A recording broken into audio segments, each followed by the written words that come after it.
Assalamu alaikum warahmatullahi wabarakatuh. Karibu katika taarifa ya habari zinazoenea zaidi kwa sasa hapa Afrika Mashariki na duniani.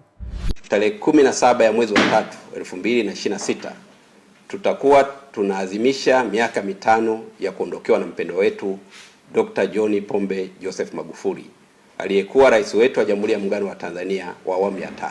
Maadhimisho mbalimbali yanaendelea nchini ambapo wananchi na viongozi wanatoa heshima zao kwa kumwombea na kukumbuka mchango wake katika maendeleo ya taifa. Na kwa upande wa serikali tunatarajia uwepo wa viongozi wetu wakuu, Dr.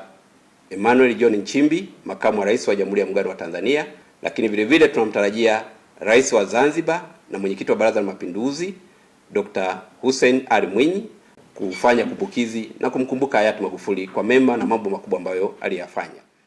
Mafuriko makubwa yamekumba maeneo mbalimbali nchini Kenya, hasa jijini Nairobi ambapo zaidi ya watu 60 wameripotiwa kupoteza maisha.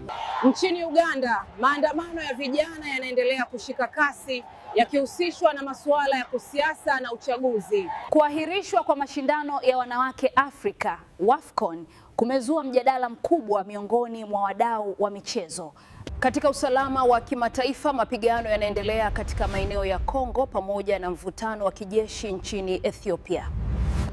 Asante kwa kutazama, endelea kufuatilia Sule TV Live kwa taarifa zaidi za habari.